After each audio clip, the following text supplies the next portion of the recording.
Hi students, welcome to the BYJU'S Hindu News Analysis for 26th of October 2018. So let's get started. So let's look into the first article. So the first article says disqualification of Tamil Nadu MLAs upheld. So what is the context? So when we look into the context, there was one of the judgments that was passed by the Madras High Court where they upheld the validity of the order which was passed by the Tamil Nadu Assembly Speaker, that is P. Dhannapal, on September 18, 2017. So let's try and understand the brief background so that we are able to better understand what is this whole scenario all about. So the strength of Tamil Nadu Assembly is about 234 and what you need is about 118 to form the government, and the Chief Minister Elladi Palaniswamy had suitable majority, so he was the Chief Minister, but then there were certain dissenting voices within the ministry. So what happens is you have around 18 MLAs who show their allegiance to TTV Dinakaran. So because they were loyal to TT Dinakaran, they felt that Palaniswamy should be replaced by Dinakaran, and that is why they go up to the governor's office and then they say that we need to seek a constitutional process, that is replacing of Palaniswamy by Dinakaran. That is when they go about expressing a lack of confidence in the Palaniswamy. But what happens with time is you have the party whip, and the party whip in this particular case is Rajendran. So he issues a party whip and he says that all these dissenting MNAs do not represent the voice of the party, and because they do not represent the voice of the party, they are going against the party norms, and I am issuing the party whip, and that is when the anti-defection law comes into picture. So because he issues a party whip, after this what happens is Speaker Dhannapal disqualifies all these 18 MLAs under the para 21A of the 10th schedule of the constitution under the anti-defection law. So there are two important points that we have to consider with respect to the anti-defection law. So what is it? So this was implemented in the year 1985 under the 52nd Constitutional Amendment Act. Why is this important? Because UPSC has in the past asked about the constitutional amendments. So kindly remember, this is a 52nd Constitutional Amendment Act, and as we have discussed, this is in the 10th schedule of the Constitution. So this can also be a possible question in your prelims examination. So kindly remember these facts. So we also know from the anti-defection law, it is the Speaker or the chairman who would be able to make sure that he disqualifies the MLAs or the MPs who have defected from one party to another. So it is the speaker in this case, that is Dhannapal, who disqualified all the dissenting voices who were against Palaniswamy in this case. So what we have to understand in this case is those 18 MLAs who were disqualified then go up to the High Court. Why do they go up to the High Court? Because of the simple principle of judicial review, for which what we will have to understand is we will have to go back to the year 1993. So what happens is there was one of the important Supreme Court case judgments, and that is to do with the Kyoto Holohan. So what did the Supreme Court say in this case? So in this case the Supreme Court came up with one of the important verdicts where it said the High Court as well as the Supreme Court can exercise the judicial review. So it is not the speaker who is the ultimate voice, but the judicial review is a part of the basic structure, and because it is a part of the basic structure, the High Court and the Supreme Court will be able to listen to the grievances of all those disqualified MLAs as well as the MPs. So what the Supreme Court further said is that this particular concern can be voiced only after a decision has been made by the speaker or by the chairman. So you cannot come to the Supreme Court or to the High Court even before the speaker has made his voice or his decision, but only after he's made his voice or judgment, he is clearly given his decision. That is when, in case you feel that there is a voice that you will have to raise against the speaker's disqualification norm, please do come up to the Supreme Court or to the High Court under the judicial review. So this judgment was given in the 1993 in the Kyoto Holohan case. That is why all these 18 disqualified MLAs go up to the High Court. And in this High Court there were two judges, and the two judges in this case, one was the Indra Banerjee, the other one was M. Sundar. Both of them give a different point of view, so there is no single understanding, so the judgment goes under stake. So what are the two viewpoints here? So according to Indra Banerjee, she says whatever the speaker has done in this case is 100% right. Why? Because she feels that all these 18 MLAs, you should have first spoken in the intra-party democracy. So you have something called as intra-party. So you will have to address your grievances. You should have gone to this intra-party meeting. You should have told that you do not like this CM. You should have asked the replacement of one CM with another. You should have gone about requesting for a meeting, and then all that you should have done is you should have voiced your concern, and then you should have addressed all these concerns. But instead, what you have done in this case is you did not have an intra-party democracy. You didn't have any of these meetings. In case you have any documentational evidence, again we would have believed you, but you do not have even the documentational evidence in this particular case. Then how can we go ahead say that your leadership did not listen to you? So the main problem with you is you didn't voice your grievance within the democracy of your party. That is why I would say that whatever the speaker has given is the right judgment. But to this, what is there is an opposite judgment that is voiced by Mr. Justice M. Sundar. He says that this is of a malified intent. Why is it of malified intent? The simple reason is all these people cannot be disqualified immediately. There is a natural justice process where every person will have to be heard. You didn't hear what exactly was going through these people. Instead, you abruptly gave that disqualification process. So what Justice M. Sundar says is this process where natural justice was not followed. That is why the speaker's judgment that is given in this case is completely wrong. So there was a split judgment. As a result, what you wanted was a third person who would give and balance this opinion, and that is why the Supreme Court appointed a new judge, and that is Justice Satyanarayanan. So Justice Satyanarayanan in the current context has gone about saying whatever the speaker has done in this case is 100% right, and then the disqualification should carry forward.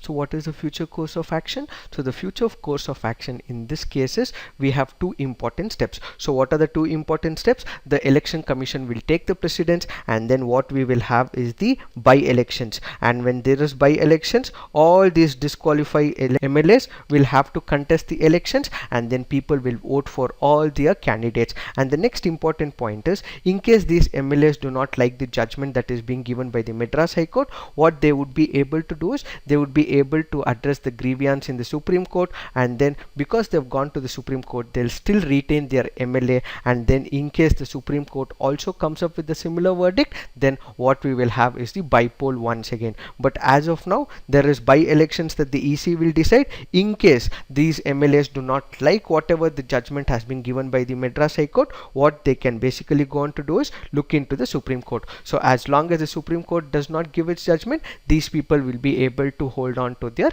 MLAs as well as their portfolios. So this is what we need to understand in the article.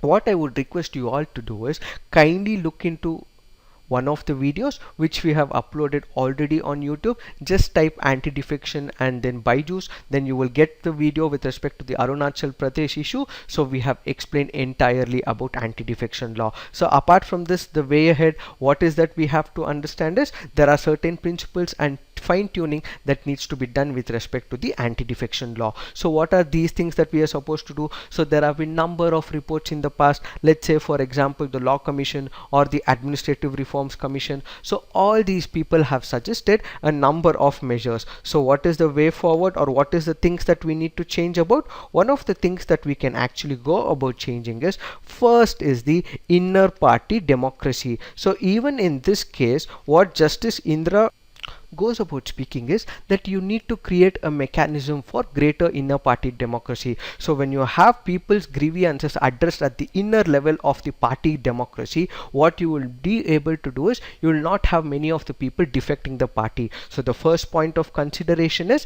that you need people, and then these people's grievances will have to be addressed within the party. So the first point is we need inter-party democracy. And the next point that we have to consider is, even if the whips have to be issued as done in this case, what we have to understand is that these whips that are supposed to be issued will be issued on those points when it is to do with the votes in the legislature. So in case of voicing their opinion, in case they have anything that they should be voicing in terms of their constituency, even if it is going against the party, they should be able to do it, but only when it comes to the important things like the no confidence motion or votes in the legislature, that is when they would be able to limit this. So there should be new set of incentives that needs to be adopted in terms of the voting in the legislature. So the political parties need to make sure that they have a uniform basis where any person who's defected is completely rejected by the political party. So this is all we have to understand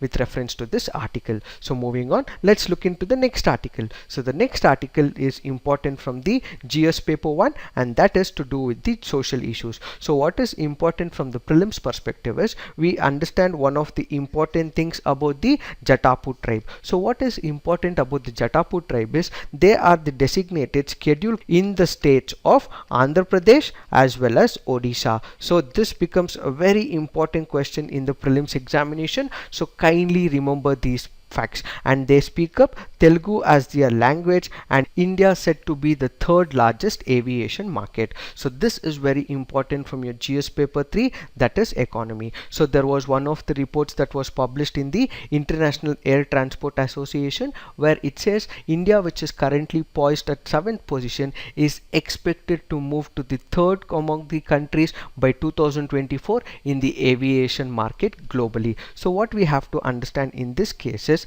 that there are certain facts that this article goes on to propose. It says that according to the International Air Transport Association, the air passenger numbers worldwide would double to 8.2 billion in 2037. So the number of people who will be opting for the aviation sector, who would want to fly and travel through this aviation, opting for the aircraft as well as aeroplanes, will be comparatively increased. And then the maximum amount of people or the region where we will see this growth, that is the biggest contribution, is by the Asia Pacific region, and this will be followed by the Africa and also by West Asia. So what is of importance to us is that there are three important facts that it speaks about. There will be replacement of United States of America by China.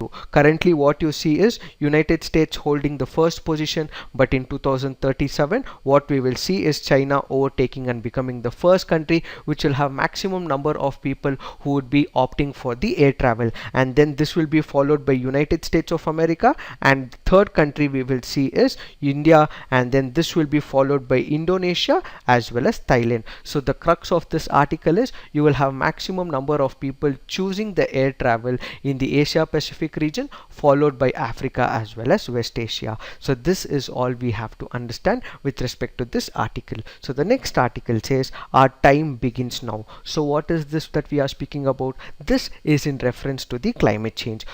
So let's understand the background first. So what is the background? So it was in the year 2015 that the Paris Agreement on climate change was signed. So according to this agreement, there was one of the consensus that was built, and that is we should be containing the global emissions to about 1.5 degrees centigrade or 2 degrees centigrade over the pre-industrial temperatures. But what we have to understand is that this agreement or the consensus that was built is not really enough in order to fight the menace of climate change. Why? Because there are number of problems that we are facing currently. So what are the problems that we are facing? The main problem that we face in this case is that there are number of industrial countries, that is advanced industrial developed countries, which are not ready to comply by the rules of the Paris Agreement. One of the important countries in this case is the United States of America. So United States of America is not ready to comply by the rules that have been laid in the Paris Agreement. In fact, President Donald Trump says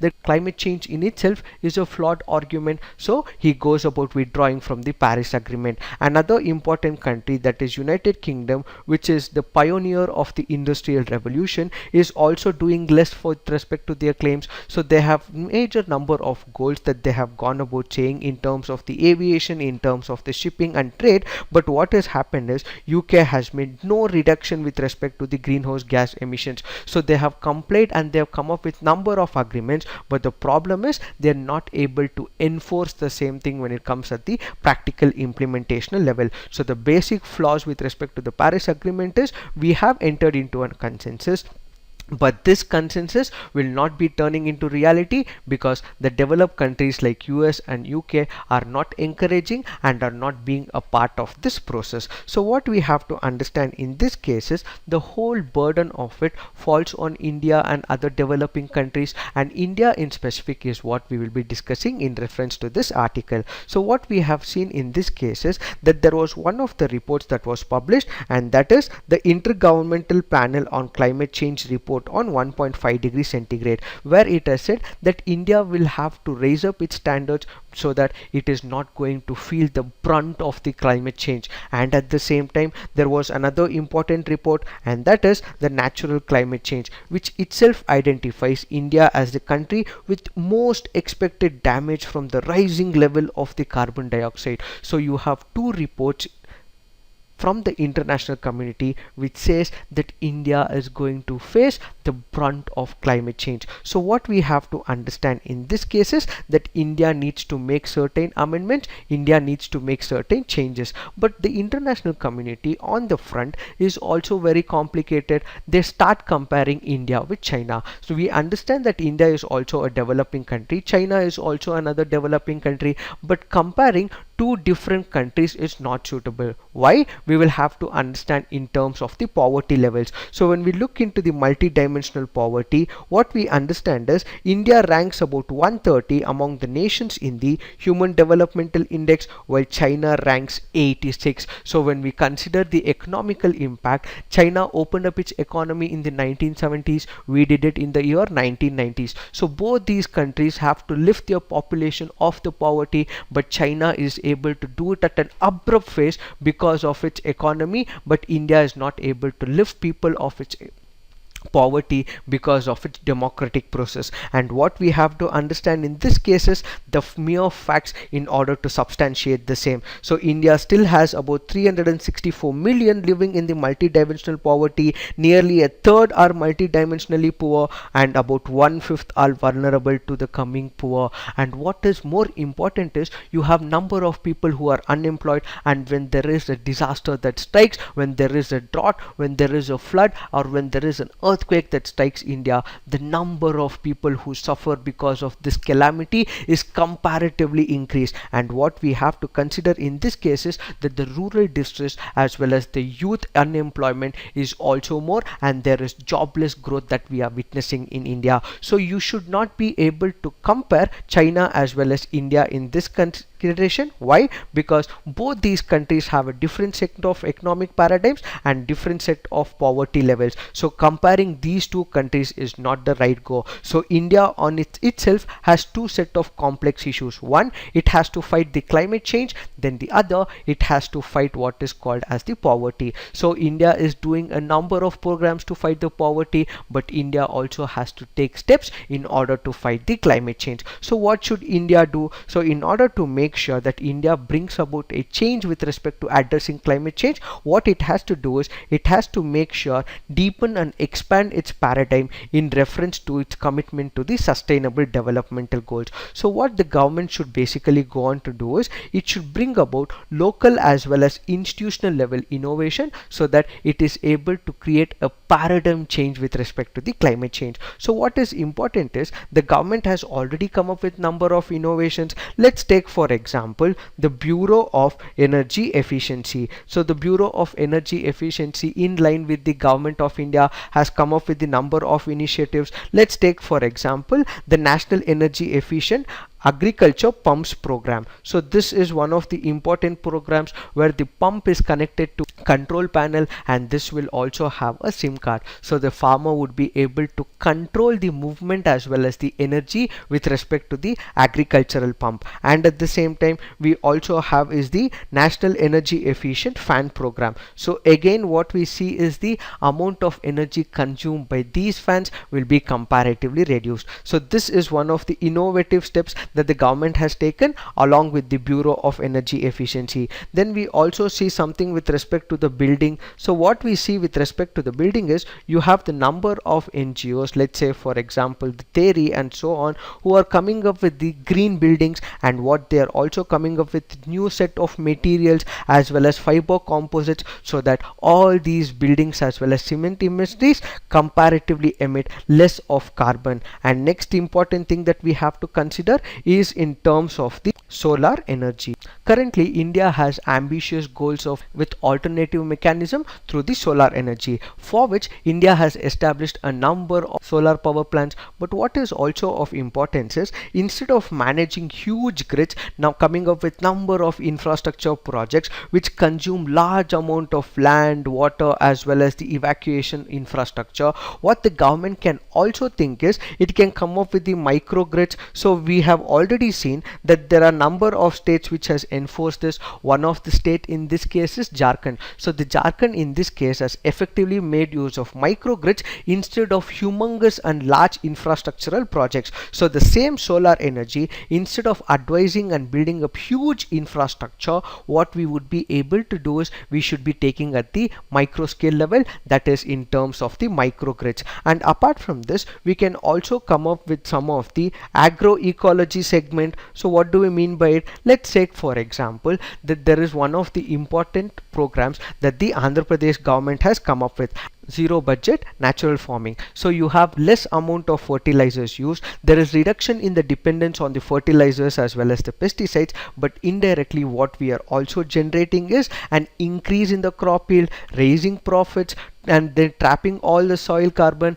and all this is in reference to the decrease of the chemical fertilizers. And the most important thing that we also have to do is in terms of the transport. So what can be done in terms of the transport in the urban level as well as the semi-urban cities is that you need more number of people who would be taking up walking, who will be taking up cycling, who will be taking up public transport, and what you need is carpooling in this case, and less number of cars and more of public transport that needs to be used. So an awareness about the climate change and awareness about the health and the hazards of the pollution will have to be given to the people, so that people go about choosing an alternative mode of transport, that is the public transport. And the most important point that we have to consider is, in case of a fight between the industry as well as the forest, the precedents always have to be taken with respect to the forest. So there is no trade-off with respect to the forest or with respect to the urban water bodies or the riverine ecosystem or with respect to the groundwater. So a compromise with respect to all these aquatic ecosystems as well as with the forest will never need to be compromised. Why? Because these are the major ones which fight the carbon menace and the climate change. So what is the way forward? So when we look into the way forward, what we have to understand is that all the policy makers, that is the government, the industries, the civil society, the NGOs, all need to come up on a common platform. They need to take up inputs from the academia, they need to work with the community workers, inputs from the general public, so that all this is also considered in the policy making. And also with the external funding from United States of America and other developed countries coming down and drying up the coffers of India, what India can also do is India can also look at alternating avenues of curbing non-essential consumption by enforcing certain carbon tax. And what India has to do is it has to think climate change from its internal perspective, that has to be generated from within rather than pressure from the outside spheres. So this is what we need to understand with reference to this article. So moving on, let's look into the next article. So in this article, what we are discussing is about cream skimming. So what is this concept all about? Let's try to understand. So this refers to a business practice where a company decides to serve only customers who can add a substantial amount of profits to the company's bottom line. This means the companies may only serve customers who are willing to buy high priced services or services that can be produced to at a low cost. So what is this? Let's try to decipher this particular concept. So this cream skimming can be seen in two different models. One on the business level model, the other is in the banking sector. Let me give you a simple example of cream skimming. So there is Apple iPhones, so there are products of Apple that come up in the market. The same set of entities are also there in the Chinese market. So that entire design, the entire application module, so you have all those things similar on the Chinese phone. But does Apple sue the Chinese phone? Not actually. Let's take a similar example. So if the same design and the same module is done by Samsung, Apple immediately sues it. So what is the overall agenda of it? So all these Chinese phones that are used in the China or in any other market, this is a product which is used only by lower rung people, but you have the Apple products which is completely priced at a very high and an exorbitant level. So these products are used only by the business class and those people who are of reputation. So this cream skimming basically says it is one of the business ways of marketing where it wants its product to be acknowledged and taken by only people of reputation and people who can carry value to their item. So now let's look into the banking sector. So we did discuss the business sector, but now there is also one of the important concepts with respect to the cream skimming in the banking sector. So what happens in the banking sector is this particular lending strategy. So you have the banks, so it provides the lending. So this lending strategy is usually given to all those wealthy people. Let me give you one more simple example. So one of the simple examples is the Citibank. So have you seen Citibank in any of the rural sector? Not actually. So all these companies or all these banks that are operating here are operating in the urban cities. So their major profit sharing comes from the urban cities. They're primarily located in the urban areas and only in the high income states. So it is most usually in the states of Maharashtra or in the states of Karnataka and especially in the regions of capitals where they'll be able to provide lending only to those people like the wealthy people, and they'll not extend any type of loans to the poor as well as the marginal borrowers. So this concept of cream skimming is very important to India, especially in terms of banking. Why? Because there are a number of foreign banking systems which are not lending loans to the poor young people, and these people do not have access to the credit market. So this is what we need to understand with respect to the cream skimming. So moving on, let's look into the next article. So the next article says ABS visit own impact ties with Japan, says New Delhi. So we will be looking into this article in deep once again, but what is of relevance in this article is with respect to the Asia Africa Growth Corridor. So what is this Asia Africa Growth Corridor? This is basically nothing but an economic cooperation agreement between the governments of India, Japan as well as certain African countries. So what it goes on to do is it has basically four important components. So what are the components? So it wants to make sure that there is development as well as cooperation projects in the African countries, build up quality infrastructure and bring about institutional connectivity in those countries which it has negotiations with, and it wants to make sure that there is capacity and skill enhancement to the people of Africa, and then there is people to people partnership that it develops. This Asia Africa Growth Corridor has a basic difference with respect to the One Road One Belt initiative. So what are the basic differences that we are speaking about? One is the consultative process. So this process of Asia Africa Growth Corridor is more inclusive, so it is making people centric approach. So the centrality of the people of Africa is taken into picture. There is emphasis on people's empowerment rather than excessive emphasis on the trade. So on the Chinese front in the BRI, what we see is China is more pro towards the Belt and the Road initiative in terms of trade as well as economic relationship, but with respect to India and Japan, what we see in this case is that they are more focused on the people, they are more focused on the empowerment of the people rather than only economic relations. And the next important point that we have to consider is the private sector. So what is about the private sector? So when we speak about the BRI, it is more of the government that is picturing in the trade in business, and when it comes to AAGC, that is Asia Africa Growth Corridor, what you see is the private companies investing. So you have number of private companies from both Japan as well as India who are doing trade relationship with the African countries, but in reference to China, it is the government which is enforcing all these funding and making profit. So whenever there is a fund that is being given by the Chinese, what you can associate that is with reference to the debt diplomacy. So what is this debt trap diplomacy? So they have certain conditionalities which is attached with respect to the Chinese investment. They give so much amount of loan and the interest rate will be comparatively higher that all those home countries will not be able to pay back, and then what is the resultant is China would be taking care of that place. So one such example is the Hambantota, and then you have the Djibouti, and then you have the Maldives. So all these countries were into debt trap diplomacy, and when it comes to India Japan model, what you see is there is no such conditionalities, and what these people go about doing is there is transparency in all their agreements whichever they are signing, and this is not the same with respect to the Chinese model. So this is what we need to understand with reference to this article. But whatever is with respect to the Chinese as well as Japan, we will be discussing in the future classes. So moving on, let's look into the next article. So the next article is picked up from the 19th ad, and that is the Women of India National Organic Festival. That this is important from the prelims perspective, and this is conducted by the Ministry of Women, and this is the annual festival, and currently what we have is the 5th edition that is supported by the Ministry of Women and Child Development. So this Women of India National Organic Festival has two important agenda. One is on terms of the organic festival, that is people would be given an awareness about the organic culture, the health and the environmental advantages of the organic food. So basically what we are doing is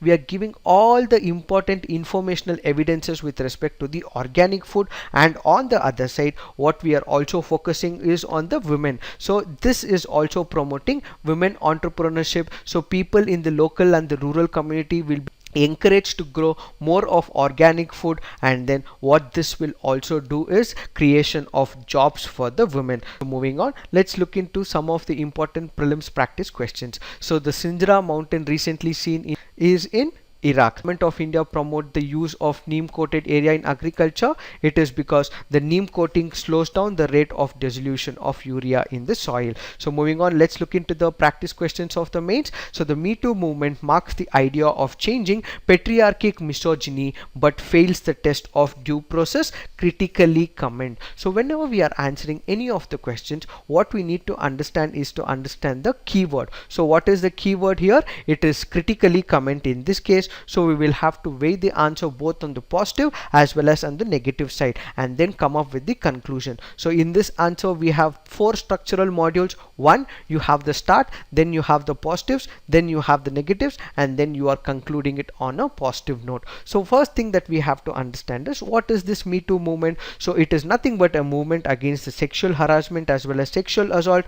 Tarana Burke, an American social activist and community organizer, began using the phrase Me Too as early as 2006, and the phrase was later popularized by American actress Alyssa Milano on Twitter in 2017. So what is the overall agenda of this? The movement is breaking silence of the misconduct, combating shame, shattering disbelief, and creating safe environment for the women. So what is the next step that we should be having in the answer is the positive. How is that it has helped the women's movement? So this movement tells the oppressor that men's power over women is not absolute and that it will be challenged. So we have it from number of examples that all the actors as well as journalists are coming up in open, and they are challenging the misogyny of the women. They are countering the men, and this also includes journalists like Vinod Dua, who are now criticized for their sexual misconduct, and it has enabled women to take step against workplace harassment, and then industries that had no sexual harassment policy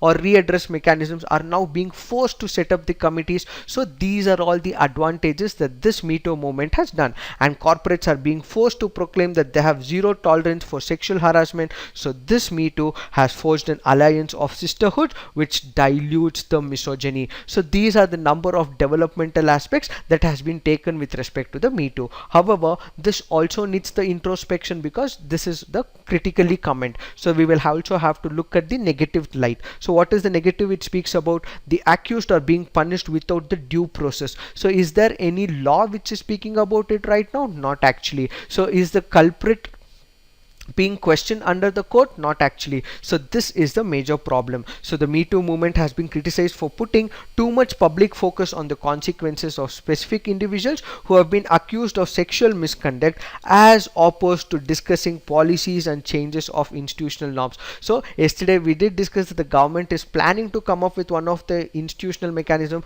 but as of now we do not have anything. So that is also a drawback. So the principles of natural justice and other fundamental precepts of criminal justice system, namely innocent until proven and proof beyond unreasonable doubt, cannot be done away. So those narrating their plight on social media must be prepared to back it up with formal criminal complaint, otherwise they expose themselves to the possibility of facing criminal defamation. So in case you do not have any of these facts, in case you're not able to substantiate them with equal number of evidences, what you will also see is number of criminal defamation cases that are being filed against them. So this also needs to be looked into. So on the positive side, these are the positive steps that we can write it down, and on the negative side we can write all these negative steps. On the conclusion bit, so for the change to persist, insistence will have to be followed by consensus building and concrete reforms in terms of the institutional as well as the social change. And then so the success of Me Too will depend on creating a sense of faith in the due process and a fair and a transparent criminal justice system. So what we have to write for all this is a start, then the positive as well as negative, and then we will have to end it up with the conclusion bit. So this is what we need to understand with respect to the mains based questions. So please look into others practice questions on the BYJU'S CNA, write it on the comment section so that we can evaluate and give you the relevant feedback for the same. So this is it for today. Thank you so much. All the best.